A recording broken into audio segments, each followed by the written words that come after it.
ერთიანი ეროვნული გამოცდა ფიზიკაში 2024 წელი ამოცანა ნომერი 11. სკოლისაკენ მიმავალ მოსწავლეს გზაში გაახსენდა, რომ სახლში დარჩა რღვეულიო, ის შინ დაბრუნდა და შემდეგ ისევ წავიდა სკოლისაკენ. ქვემოთ ჩამოთვლითაგან რომელი გრაფიკი შეიძლება გამოსახავდეს მოსწავლის x დაშორებას სახლიდან, როგორც t დროის ფუნქციას სკოლაში მისვლის მომენტამდე. აი, მოდი დავაკვირდეთ პირველ ნახას.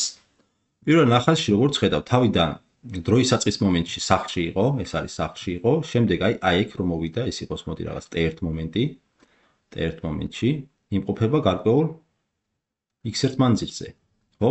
შემდეგ როგორც ხედავთ, მობრუნებულა და დაიწყო ამ ჩვენ დაშორებას ახლამდე შემცირება და აი აქ რომ მოვიდა t2 მომენტში უკვე ისევ დაბრუნებულა, რადგან t2 მომენტის შესაბამისი კოორდინატი არის 0 და შემდეგ t2-ის ზრდასთან ერთად ნელ-ნელა იზრდება გრაფიკი და შესაბამისად აი აქ უკვე სკოლაში მისულა. აი ამ მომენტში t-ს ამ მომენტში უკვე სკოლაში მივიდა. შესაბამისად პირველი პასუხი მისაღებია ნამდვილად.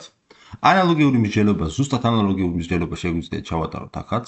ეს იქნება t1 მომენტი, ეს იქნება x1, ეს იქნება t2 მომენტი და ეს იქნება t3 მომენტი, როცა სახლში მივიდა. თვისებრივად ესე შეიძლება ნამდვილად გამოსახავდეს კოორდინატის დროზე დამოკიდებულებას, ხო? კი ბატონო. ანალოგიურად აქაც t1 მომენტამდე მიდიოდა რაღაც მანძილი გაიარა, მერე t1 მომენტში შემოbrunდა და t2 დროში სახლში მისულა და t2-ის შემდეგ დროის შემდეგ გააგრძელა და t3 მომენტში სახლში დაბრუნებულა. ახლა რაც შეეხება მესამეს. მესამეში თავიდან გაიარა გარკვეული მანძილი და აი აქ